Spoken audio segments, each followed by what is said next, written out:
I'm Monty Halls, and I'm on a mission to solve some of the greatest mysteries in the world of diving. From the deadliest dive sites on Earth. We have a compulsing diver. To missing treasure in an African lake. Is there a safe full of gold? From Japan's lost Atlantis. It's an extraordinary sight. To the most perfectly preserved lake I've ever seen. This is deep and dangerous diving. It's a really tight squeeze. That will push me to my very limits.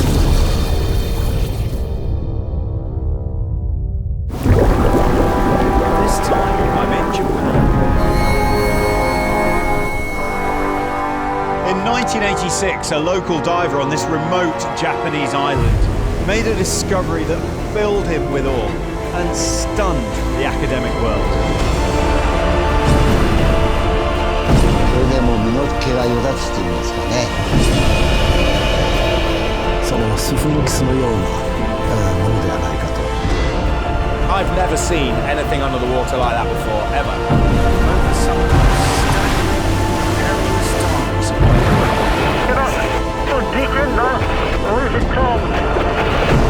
I'm going to investigate a discovery that could rewrite the history books. Is this Japan's Atlantis?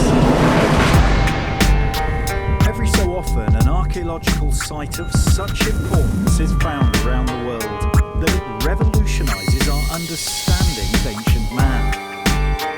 How would it feel to discover a lost civilization like Petra, or Machu Picchu, the lost city of the Incas? I've travelled to the southwestern tip of the Japanese archipelago to meet a man who claims to have done just that at the bottom of the sea.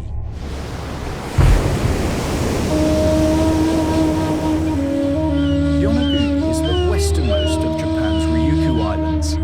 At 10 kilometres long, it's home to just a few thousand inhabitants. It was on these shores that in 1986 a local diver made his life-changing discovery. I've just come to meet our guide. His name's Mr. Aratake, and he is the man who first laid eyes on this structure, and indeed in his own right is something of a local diving legend.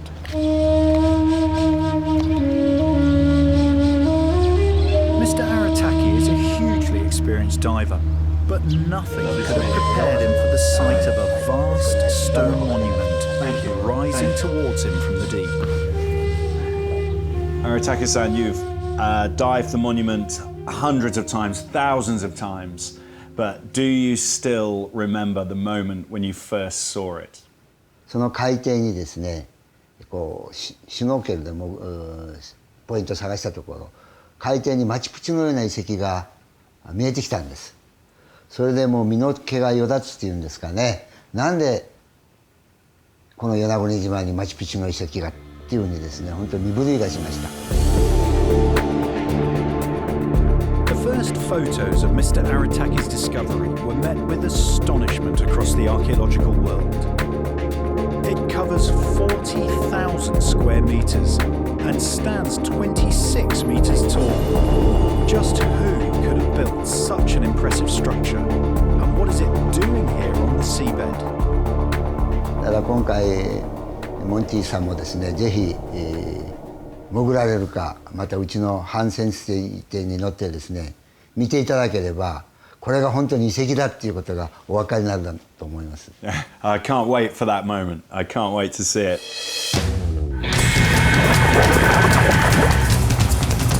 I brought my dive team to investigate Mr. Aratake's claims.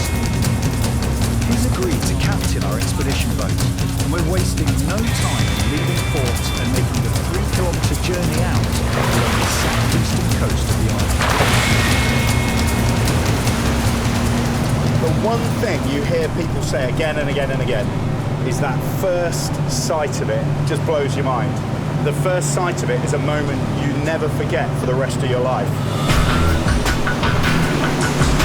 Although conditions look good on the surface, this is a notoriously difficult site to explore.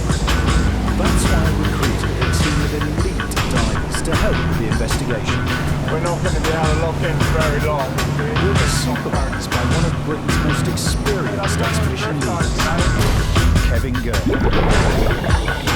My support divers are cave and wreck specialist and underwater cameraman Rich Stevenson, ex-para and safety diver specialising in archaeology and decodes, and our main underwater cameraman Dan Stevenson.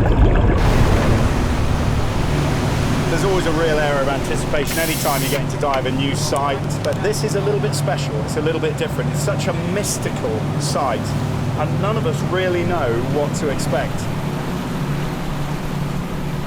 The island lies at the meeting of the Pacific and the East China Sea, at the mercy of competing ocean currents.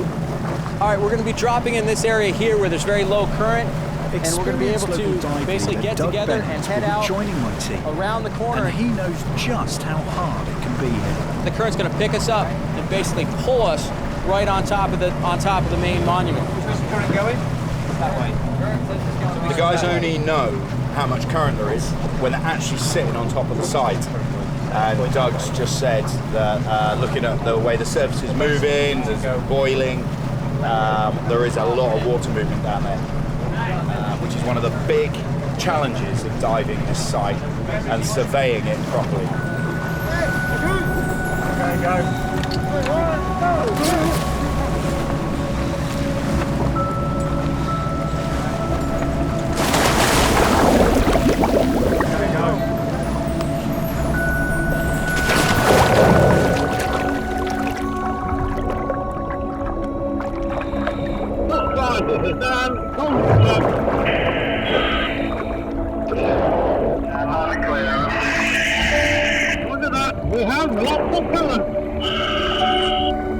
As we begin the dive, that powerful current is working in our favour, pushing us towards the site. This is an eerie feeling. None of us really know what lies ahead.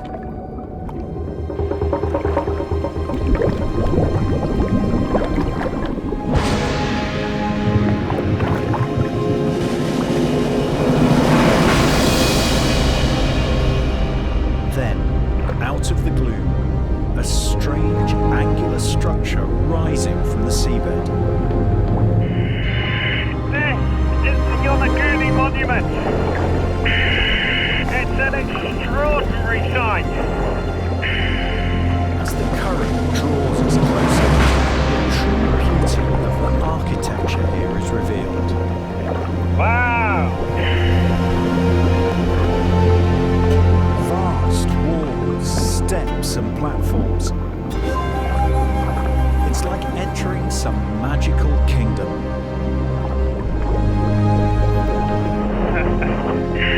Amazing! It looks undeniably man-made.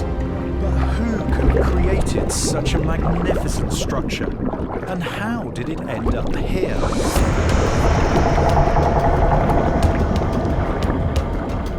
So far, the current's been working with us, but now we want to explore further and we're having to swim against it. We're in danger of being blown off the monument altogether, and Dan, our cameraman, is struggling to hold his shots as we get wrenched from the rock. The current's ripping past the monument. This is big ocean movements we're talking here. Going through your air and just trying to hang on. Really demanding. Let's just go with it, boys. Just go with it. Finally, we're forced to let go. As we drift away, we get one last glimpse of the true scale of what gives every impression of being the ruins of an ancient civilization. We're all hardened old sea dogs, but that was truly one of the most magical moments of all our careers. The overwhelming impression is how beautiful it is. It's staggering. I've never seen anything under the water like that before, ever. I was waiting for Neptune to pop out from behind the rock at any moment. I really was. With his little trident and a fish on the end of it or something. It was brilliant. That was with dive one. That was dive one. Adrenaline is pumping amongst my team. We're on a scientific mission here. Just what is it that we've seen? The big problem you face down there is trying to make a cool, measured analysis while you're essentially being blown around like a leaf in a storm. We've just dived what some people call Japan's Atlantis. Wow! But can this really be the work of ancient man? And if so, how did it end up 25 meters deep in the seabed?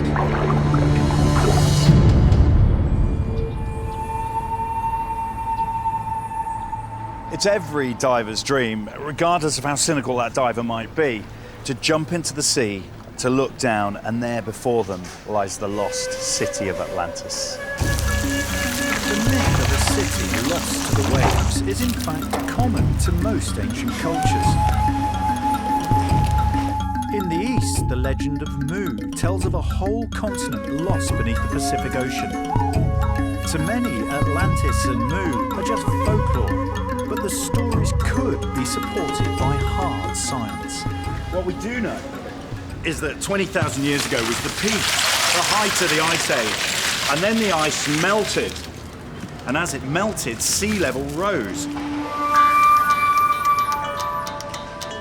Studies in ancient sea levels show that the monument would have been flooded by the rising waters 10,000 years ago.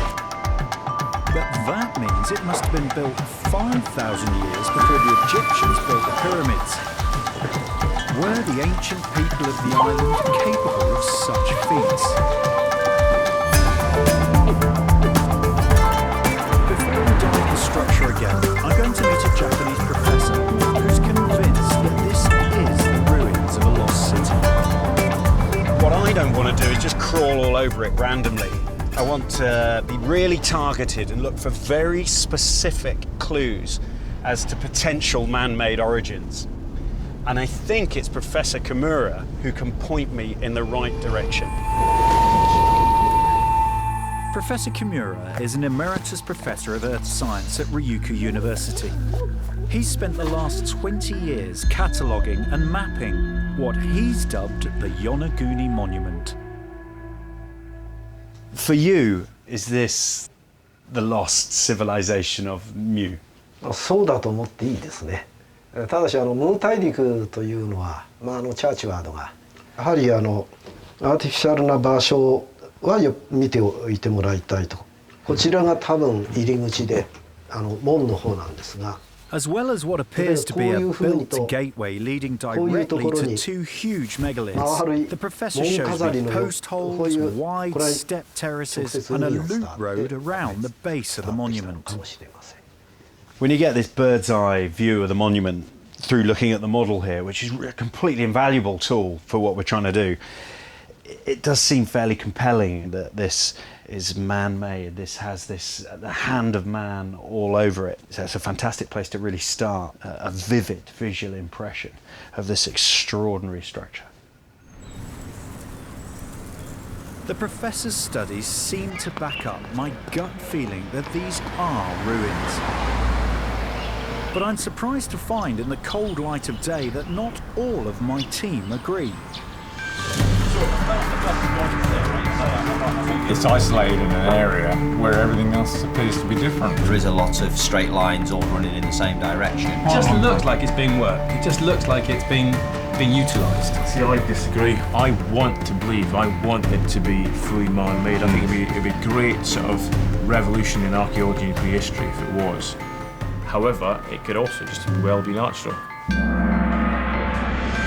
I might find this hard to accept, but Andy is our archaeology specialist, and he's not alone with his theory. Since its discovery, many experts have argued that the structure is no more than a natural phenomenon.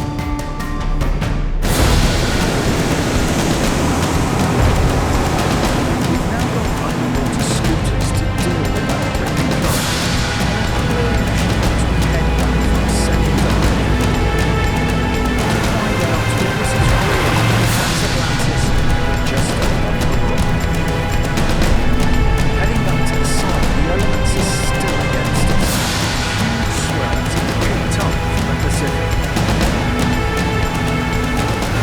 The problem is we're in the lee of the island at the moment. When we go around that corner, all hell will break loose on this dive deck. We're really going to rock and roll. These are atrocious conditions. With a limited time on the island, we can't miss an opportunity to dive.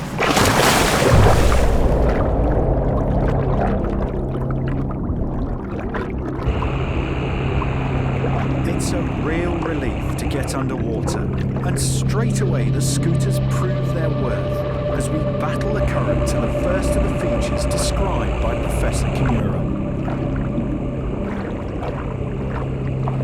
This is it. This is the entrance to the monument. When you look at it, you can see distinct right angles. Let's have a swim through and see what we see on the other side.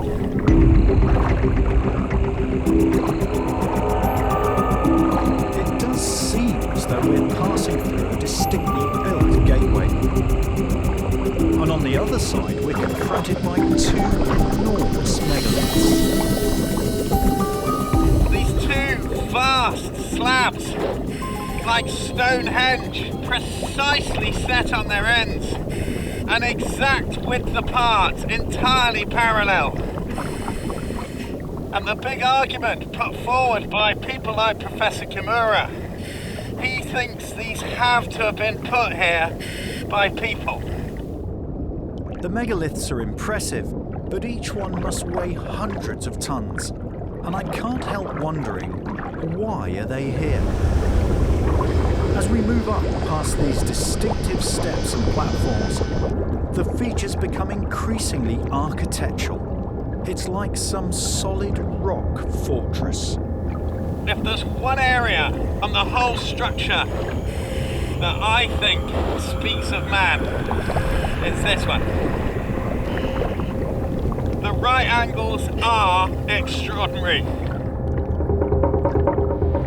It's easy to imagine large gatherings taking place here on these wide terraces on the top of the monument. But what's unequivocal is that these aren't building blocks. This is hewn from the rock, then chiseled away.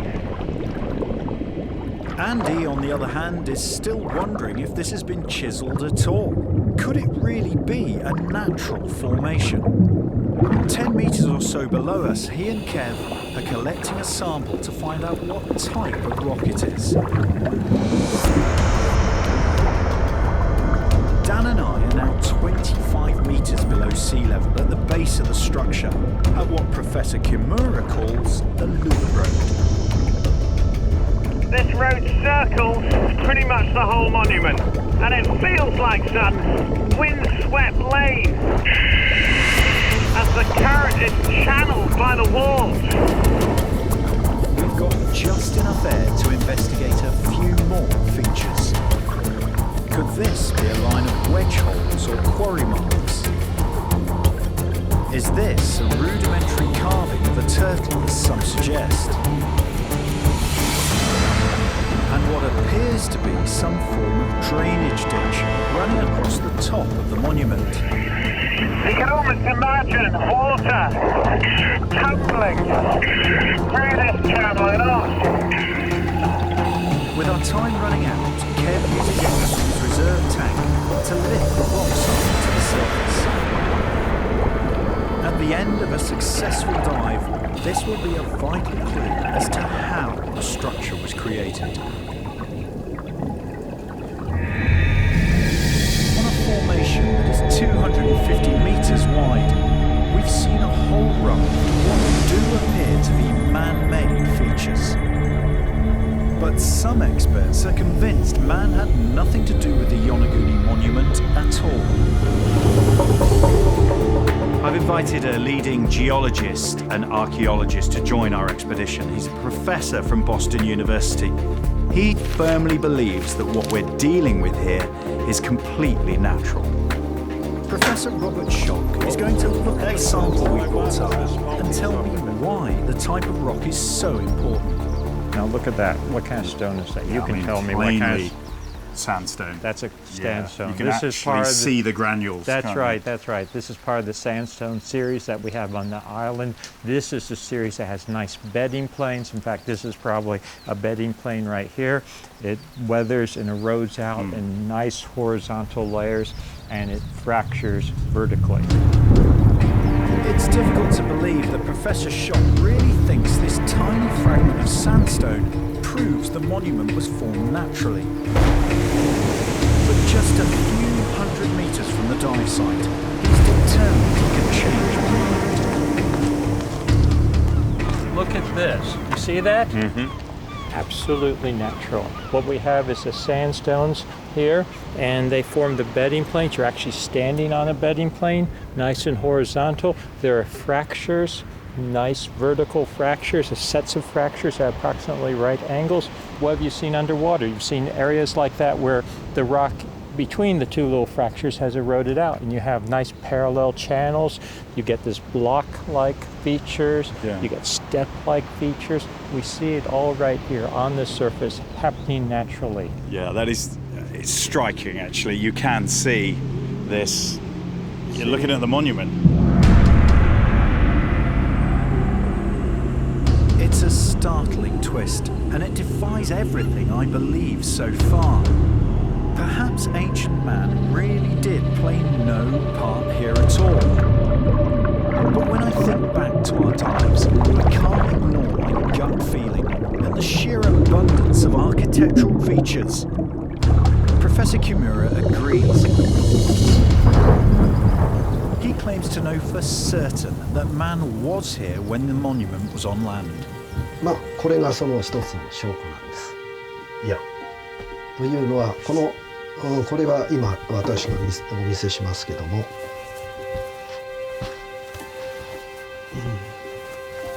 He tells me of an artifact found deep within the ruins that could only have been hidden by ancient man.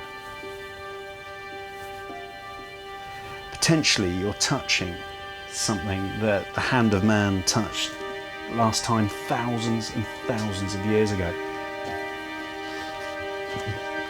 これなんですね。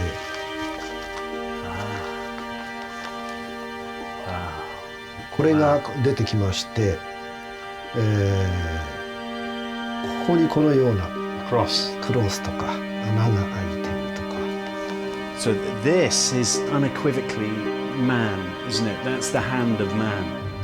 So please At last, it seems we have tangible evidence of people using the monument when it was on land. Professor Kimura, I'm a marine biologist. I've dived all over the world, and I've never seen anything in the natural world like that before. On a reef, on a rock, anywhere. If we know ancient man was here, I wonder if the true origins of the Yonaguni lie between the arguments for it being natural or man-made. Perhaps the early inhabitants exploited the weaknesses in the sandstone and modified the existing natural rock formation.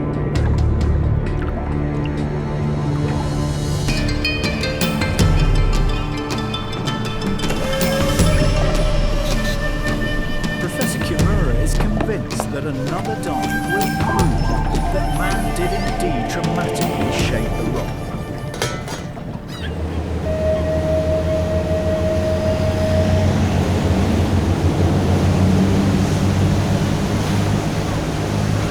We're all quite excited about this because from what Professor Kimura has described, this is hard evidence. And I think it could swing all of our opinions. We're all balanced right on the cusp of thinking it is or it isn't man-made. This dive could make all the difference. A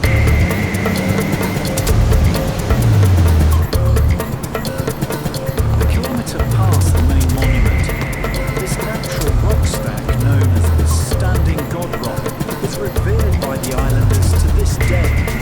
Professor Kimura claims that at its base lies something truly extraordinary. If we see what we're promised, I may change my mind in the sense that some of this rock may well be man modified. I just can't wait to see this. I really can't wait to see it.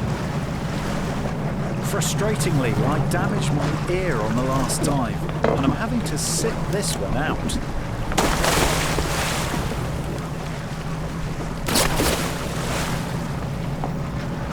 Don't like sending the boys off when I'm not with them.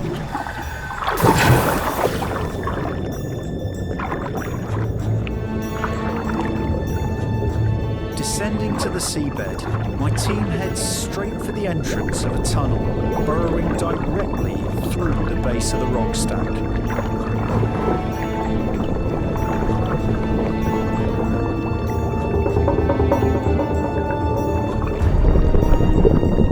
On the other side, they follow a path leading past a structure very similar to the monument. Professor Kimura thinks this may have been the approach route for some form of ancient ceremony. What would you expect the team to be looking at now? そうですね。そういうその動物がかたどられて、まあ顔は人間、そのスフィンクスのようなものではないかというふうに見てるんですね。They now cross to an area known as the stage, and it's here that the godlike face carved into the corner of the rock confronts them.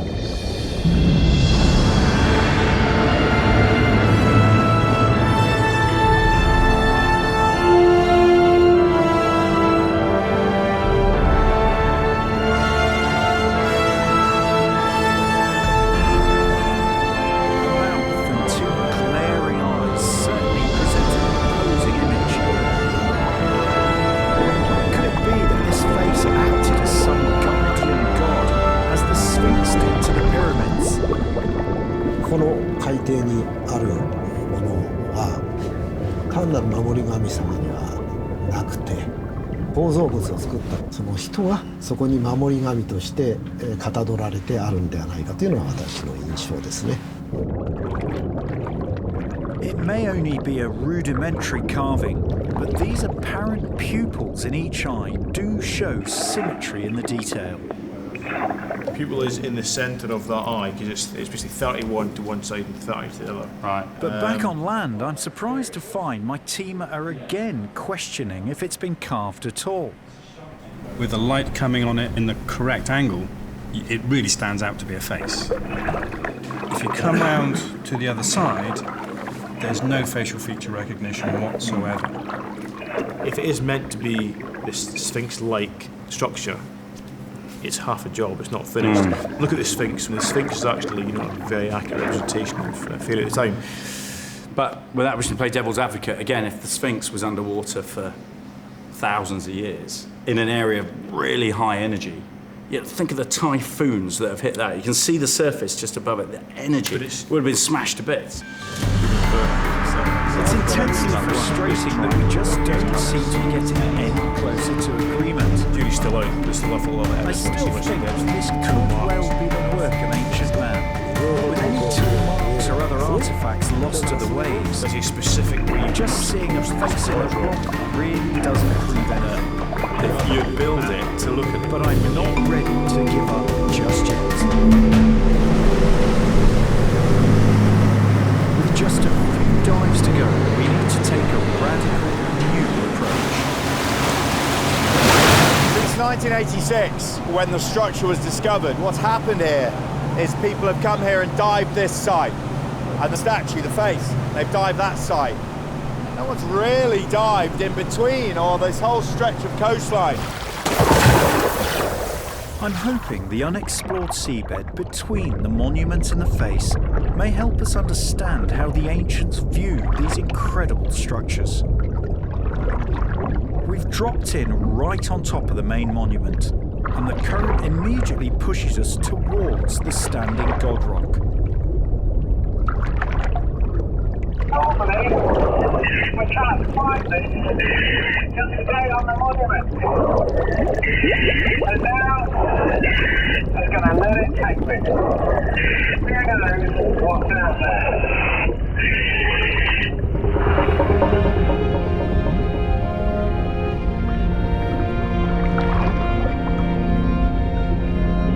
We'll be drifting gently a kilometre, scouring the seabed for clues as we go. Look around me. We're not that far from the monument, but the undersea topography is fundamentally different. It's this low, gently undulating seabed with reefs, coral fish, so beautiful, but it looks nothing like the monument.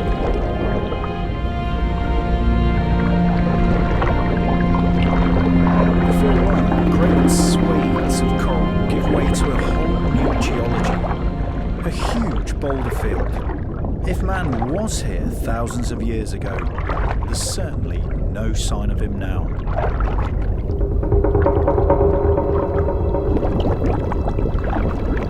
"500 metres on, everything changes once again.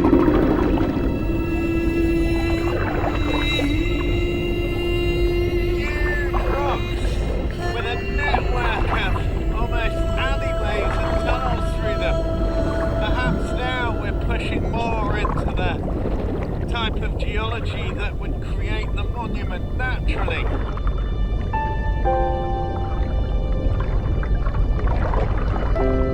With our air running low, we finally begin to enter the familiar landscape of the face and the standing god rock.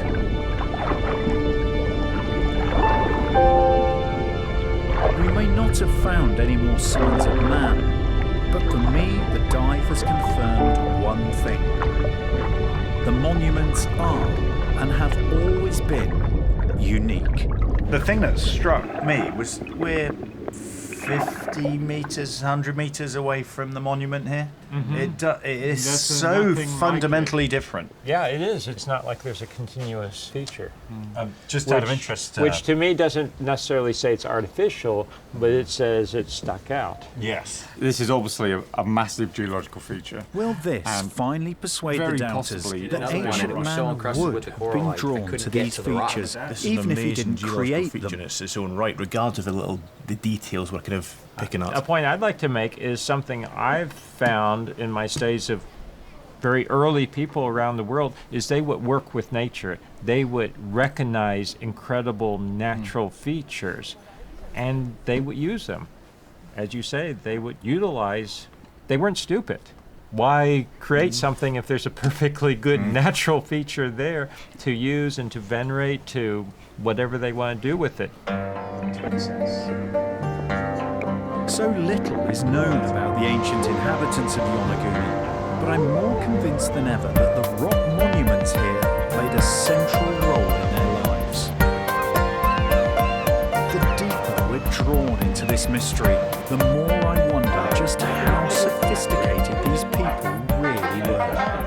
You know, so I can understand where that's more marks, though, wouldn't you? You'd see more. You'd see more. When you sit there underwater in those conditions with the fantastic fizz, you just go, wow. It's so striking compared to the rest of the topography around it. Well, go on then, you kick off then. What do you think? I think it would have been a gathering place and a place of importance culturally.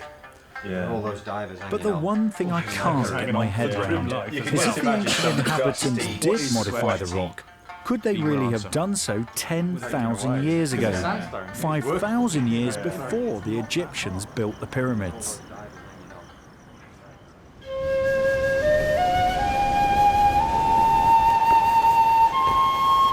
Professor Kimura has a theory that the monument may have been on land much more recently.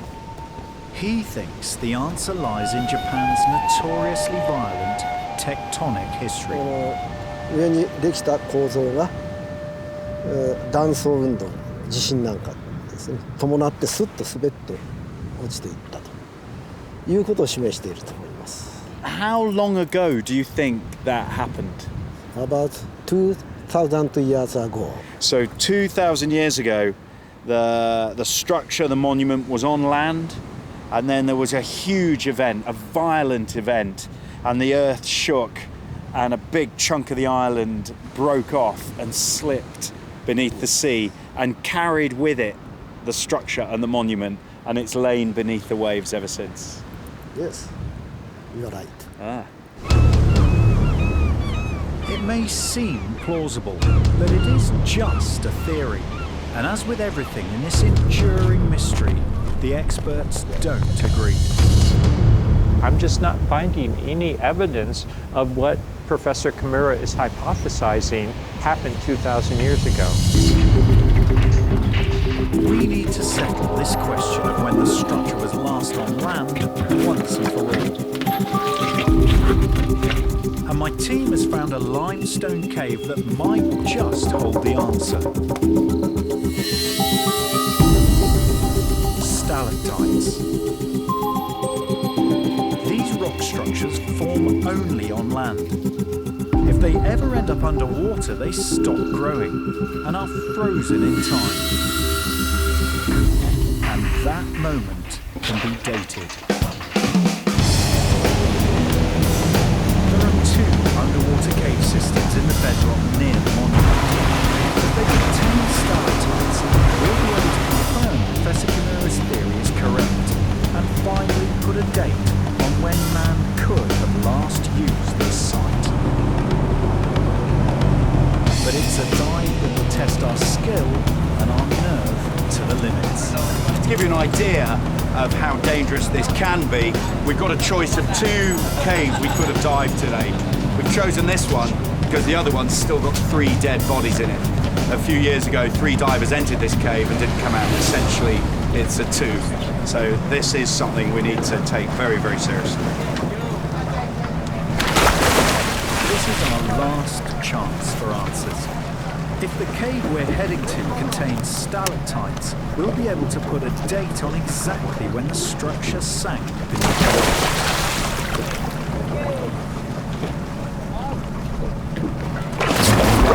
This is our most dangerous dive. We have no knowledge of the cave system we're heading into. Communication will be essential between the team.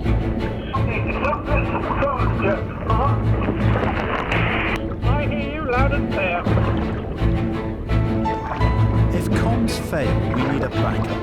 Cave diving expert Kev Gurr runs a safety line from the cave entrance. If anything goes wrong, this will be the difference between life and death. I'm not qualified to dive in such a deadly environment, so I'll be acting as safety diver, monitoring my team from the cave mouth. That is not an environment you can take shortcuts in and you can enter without the relevant experience. But I'm really hoping that in there, as I speak, they're starting to reveal some of the answers about when this piece of land was above water. The cave system turns out to be extensive. They reach a chamber, and from here several much narrower tunnels branch off in all directions. The team explore them one by one. You can see it's a really tight squeeze. Your buoyancy's got to be perfect. Because if it isn't, you kick up silt and then you turn round to go home. And all you're looking at is a wall of fog. Many, many cave divers have been killed by that.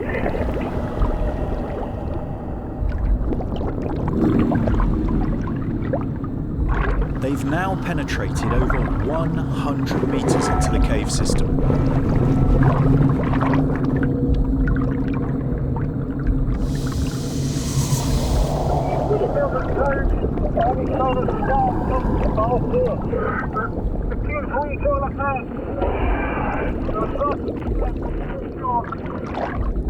If you've got the gas and you're happy, no worries.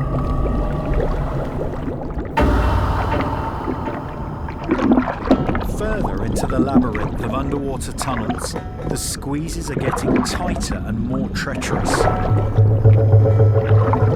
And suddenly, they encounter a problem. Trying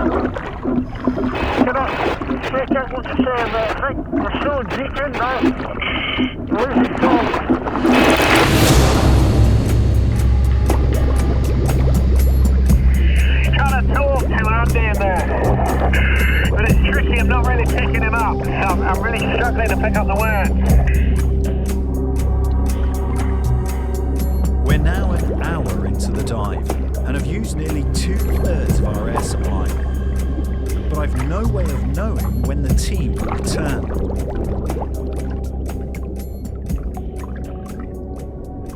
That safety line is the only sign that they were even here.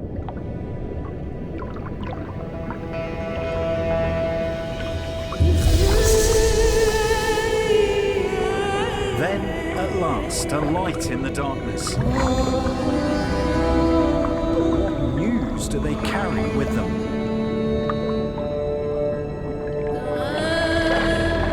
No, it's Valentine. They've risked everything.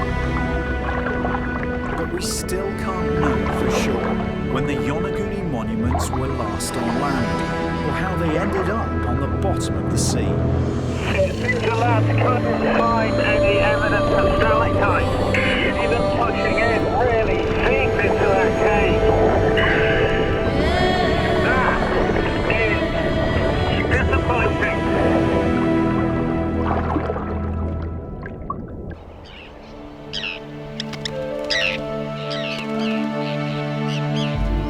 We came here to see if this tiny remote island really could harbour Japan's Atlantis. What we've discovered is that there is an architectural rock structure, and it would have once stood prominently on land.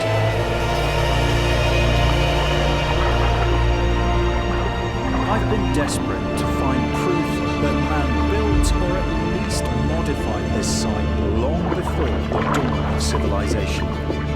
But the truth is, any conclusive evidence has been lost to the eroding powers of the ocean. ここに関しては皆さん協力して明らかにしていって、そしてまた世界の人たちに知らせていただきたい。What seems certain is that the ancient people of the island, however sophisticated they were, would have lived in awe of the Yonaguni monument. They were people like us. They were the same species as us. They had as large brains as us. They were as intelligent as us. The true origins of this site may still elude us, but perhaps that is what makes it so special. 私はずっとミステリーでもいいし